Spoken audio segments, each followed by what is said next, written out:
नमस्कार दर्शक बंधु आम कार्यक्रम को आपण मानक स्वागत। बाहानगा ब्लॉकर विभिन्न स्वास्थ्य केन्द्र में आयुष्मान भारत योजनार लोकार्पण कार्यक्रम अनुष्ठित। बहु प्रतीक्षार अंत घटाई शेष राज्य में आयुष्मान भारत योजनार शुभारंभ होईछि।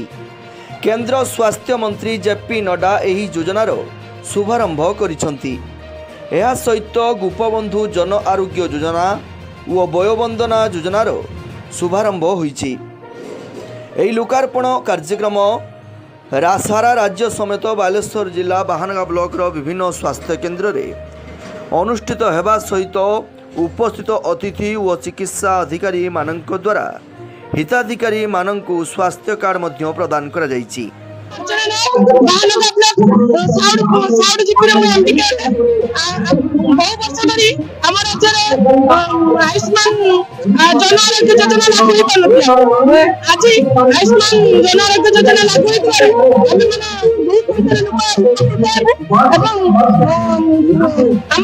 मुख्यमंत्री मोहन चरण मांझी एवं प्रधानमंत्री नरेंद्र मोदी जी बहुत धन्यवाद। आरोग्य योजना भारत वर्ष सब हस्पिटाल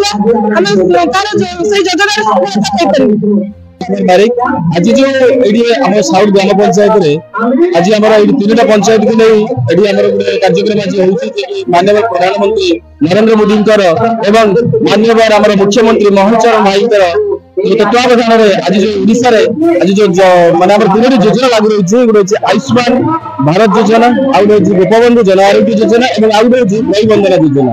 ये योजना आम समस्त स्वागत करने सहित आम कृतज्ञता ज्ञापन करुँ। कारण पूर्व सरकार थे जो आम पूर्व जो लाभ पाते से 5 लाख भर सहीटा बर्तमान महिला मान 10 लाख और 70 वर्ष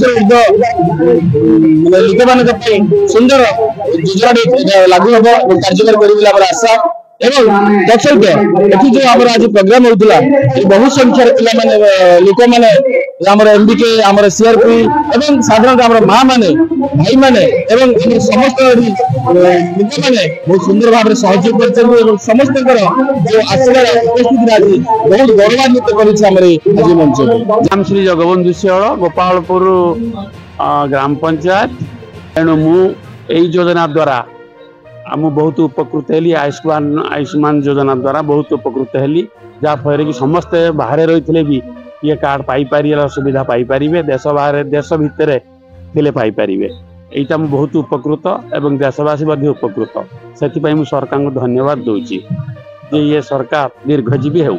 आयुष्मान योजना रे आमर जो दिन आम दीर्घ वर्ष धरिक आमर अपेक्षा करूँ आज से जिनस आम बहुत खुशी।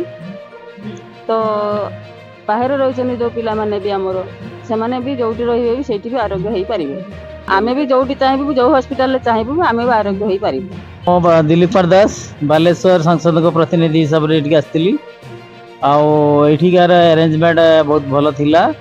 आमर जन बहुत माने केबिके आपणकर हेल्थ वर्कर अंगनवाड़ी वर्कर सब महिला माने आसते आमर भौणी माने भी आसते संख्या बहुत थिले एवं टेलीकास्ट माध्यम आमर केंद्र मंत्री आमर मुख्यमंत्री प्रधानमंत्री आमर जो जेपी नड्डा जो स्वास्थ्य मंत्री केंद्र में अच्छा सी वार्ता सब जो देले से जनसाधारण से शुणिलु आमे भी शुणिलु। तो से सब कार्यक्रम गुड़िक आगू को आहरी केमती त्वरान्वित हम से आमर गोटे रथ स्वास्थ्य रथ बाहरिला से सब गाँ गाँव में बुलिकी प्रचार प्रसार करिवो आमे भी कोऑपरेशन करिवो।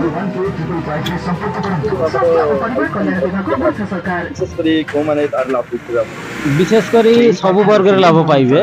आमर 2025 जो बजेट है से बजेट रे मीडियम क्लास मिडिल क्लास आउ जो मानकर टैक्स एबल अच्छी माने एक्सेस माने बिलो 12 लाख जो टैक्सेबल माने ये करछन्ती सामान्य भी लाभ उठे पारिबे।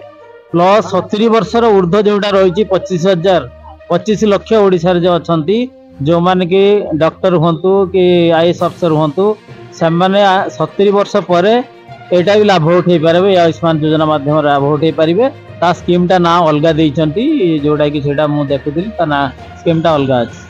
प्रफुल्ल सामंतराय नीलगिरी विधायक प्रतिनिधि आज कार्यक्रम माननीय मुख्यमंत्री श्री मोहन चरण मांझी सहित केंद्र मंत्री तथा केंद्र सरकार को धन्यवाद देवी जे कि आपणकर ए कार्यक्रम को ओडिशा रे सफल रूपे आज तार शुभारंभ कर कार्यक्रम मुख्य उद्देश्य जे विगत सरकार रे बहुत लाकुना थिला माने आपण मानकर ए कार्यक्रम को सठिक रूपे रूपायन माने हेई पार नथिला गुटिए कार्ड रे आपण गोटे परिवार जदि किछि 10 जन लोक थिबे ताले 10 जन लोक से कार्ड रे सेमानकर सिंगल कार्ड थिला किंतु एबे इंडिविजुअल आपणकर लोक यार सुविधा पाइबे आ विशेषतः आपणकर 70 वर्ष ऊर्ध्व वयस्क लोक माने जो माने निजर चिकित्सा सेवा वंचित रहउथिले से माने एथिरे तार सुख आरोग्य पाइबे। प्रधानमंत्री जन आरोग्य योजना और गोपबंधु जन आरोग्य योजना गोटे कम्बो कार्ड से कार्डटा आमर ओडिशा स्तर रे लॉन्चिंग हला एवं हमें सबू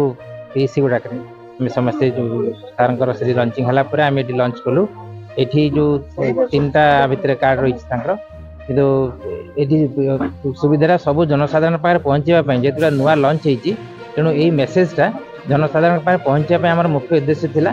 एठी अनेक लोक आसीथिले समस्त पंचायत रु लोक मैंने आसीथिले उत्साह सहित आसीथिले एवं एठी लॉन्च कला परे से रहीकि आमर मुख्यमंत्री स्वास्थ्य मंत्री केंद्र स्वास्थ्य मंत्री समस्त कथा शुणिले एवं किसी रिप्लिका 15 जन को रिप्लिका आम बांटिलु समस्त बहुत उत्साह थिला तेज आम समस्त जो ऑर्गेनाइजिंग वीडियो महोदय जो स्टाफ रही से जो ऑर्गेनाइज करते फंक्शनटा आम धन्यवाद दूचु जनता को धन्यवाद दूचु समस्त पीआरए मेंबर्स आसी आमर एमपी एवं एमएलए प्रतिनिधि मान पठे से धन्यवाद दूचु समस्त जनता को धन्यवाद दूचु समस्त को आशा करुचु समस्ते जमी ए कार्ड बेनिफिट नेबे एवं आगामी दिन में आमर आशाकर्मी माने जो कॉमन सर्विस सेंटर रही सहायता रे इंडिविजुअल कार्ड सब घरे जाइकरी केवाईसी क्लियर करी घरे जाइक बांटी। धन्यवाद। आम कार्यक्रम आज एतिकी। नमस्कार। जय जगन्नाथ।